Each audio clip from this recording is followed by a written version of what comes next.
Boa noite a todos, que a paz de Jesus esteja com todos nós.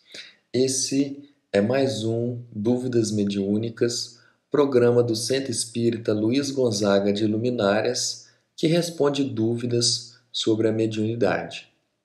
No vídeo passado, nós tivemos uma pergunta que foi a seguinte: após identificarmos alguns dos sinais de mediunidade, qual o caminho a seguir? Aqui nós precisamos, antes de responder a pergunta, deixar alguns pontos aqui muito claros. A primeira coisa que precisamos lembrar é que a mediunidade ela não é exclusiva do espiritismo. Portanto, ela comparece a qualquer irmão de qualquer religião. O segundo ponto, que é muito importante também, é que o espiritismo ele não tem como missão converter as pessoas para serem espíritas. O espiritismo ele busca sempre expor os ensinamentos de Jesus e as orientações de Allan Kardec, mas sem impor. Por que nós não impomos? Porque respeitamos o livre-arbítrio das pessoas. E o que é o livre-arbítrio? É a liberdade de escolha que cada um de nós temos. Portanto, nós sabemos que todas as religiões elas são aceitas por Deus. Logo, nós temos que respeitar todas elas. Agora, caso a pessoa queira estudar a respeito da mediunidade para melhor servir a Deus, no Espiritismo existem vários livros que nos orientam a respeito dessa tarefa que deve ser trabalhada com muita seriedade.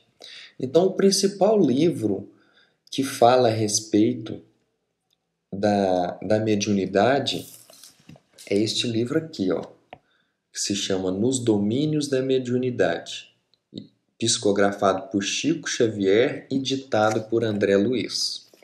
Então, eu selecionei algumas frases aqui do primeiro capítulo que se chama Estudando a Mediunidade. Então, tem algumas frases aqui que elas são fundamentais, que têm ensinamentos aqui muito, muito bons para nos orientar nesse começo. Então, a primeira é a seguinte: não existe aperfeiçoamento mediúnico sem acrisolamento individual. O que isso aqui está querendo dizer? Que para a gente se tornar um bom médium, é necessário primeiro nós nos melhorarmos como pessoa. Então, primeiro vamos buscar ser uma pessoa boa, para depois nos tornar um bom médium. Outra fase aqui.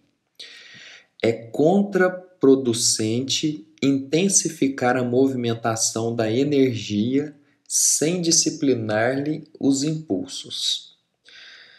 A principal ferramenta do médium é o filtro. E o que é esse filtro? É ele saber, é ele identificar aquelas influências que chegam até ele. Aqueles pensamentos, talvez atitudes. Então, quando nós conseguimos filtrar essas influências que nos chegam, vamos dar um exemplo. Eu estou tranquilo. Hoje não aconteceu nada no meu dia que me tirasse do sério e de repente começa a me vem um desespero, um pensamento de angústia, uma tristeza. Eu tenho que parar e pensar, mas qual é o motivo de eu estar me portando dessa maneira? Vamos aqui raciocinar. Por que eu estou agindo assim? Tem algum motivo para isso? Não, não tem? Então, isso não é meu. Isso não provém da minha vida, do momento que eu estou vivendo. Então isso nós temos que filtrar e saber separar que isso não é uma coisa nossa. Outra frase aqui, ó. É perigoso possuir sem saber usar. Muito forte essa frase aqui, ó. Então, a partir do momento que nós identificarmos que possuímos algum dom mediúnico, é fundamental que a gente estude para aprendermos a lidar com ele. Porque se a gente não aprender a lidar com ele, nós podemos prejudicar os outros e a nós mesmos. E uma outra frase aqui que ela é muito poética, que ela é muito bonita, mas é muito forte, é a seguinte: o espelho sepultado na lama não reflete o esplendor do sol. E aqui a explicação que eu coloquei para essa frase aqui, para nos ajudar, a explicação é o seguinte, que a mediunidade, quando ela é empregada a serviço de curiosidades materiais, ela é um desperdício e um desserviço a Deus. Então é a mesma coisa que se você pegar um espelho que pode refletir tantas coisas bonitas, pode refletir o sol, pode refletir a lua, pode refletir as estrelas, você pegar esse espelho e afundar ele no barro. Então, a mediunidade, que é uma coisa tão bonita, é uma coisa que pode ajudar tantas pessoas, pode amparar, enxugar tantas lágrimas, orientar tantas dores, aliviar tanto sofrimento, você apenas destinar ela para poder saber coisas banais, informações que não vai agregar em nada a moral daquelas pessoas. E para poder encerrar, eu separei aqui uma explicação de Emmanuel que está na introdução deste outro livro aqui, que também é muito interessante para nós, que se chama Estudando a Mediunidade, que foi escrito por Martins Peralva. E Emmanuel aqui, no começo desse livro, ele faz uma comparação muito interessante, que é a seguinte.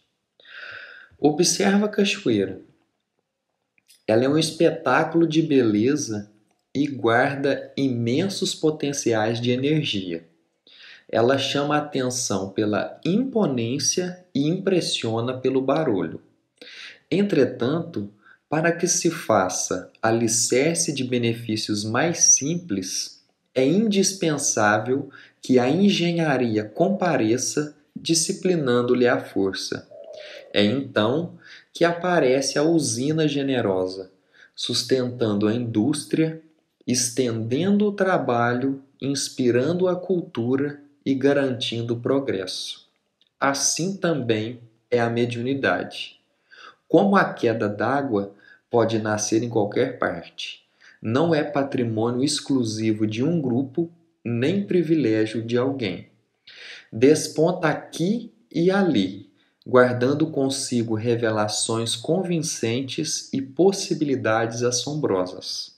Contudo, para que se converta em manancial de auxílio perene, é imprescindível que a doutrina espírita lhe clareie as manifestações e lhe governe os impulsos. Só então se erige em fonte contínua de ensinamento e socorro, consolação e bênção.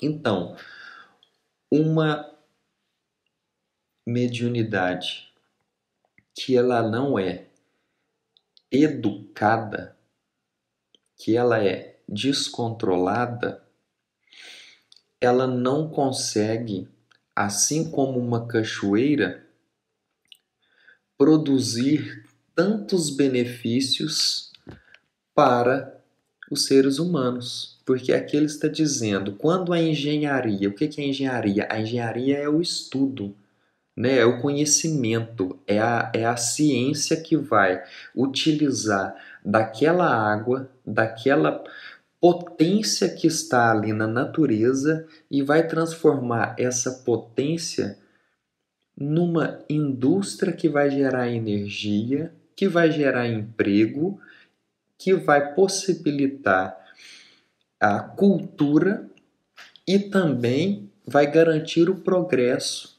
daquela população. Então, a mediunidade, ela, quando é educada, quando se tem estudo dela e se destina a ela a um fim que é nobre, ela só tem a conduzir a todos nós, seres humanos e espíritos, ao nosso progresso e à evolução espiritual de que tanto precisamos. E para encerrar, eu gostaria de dizer a todos que é possível ser médium sem ser espírita, mas é indispensável ser médium com Jesus. Aqui termina mais um Dúvidas Mediúnicas. Conto com todos vocês na quinta-feira que vem e que a paz de Deus esteja com todos nós.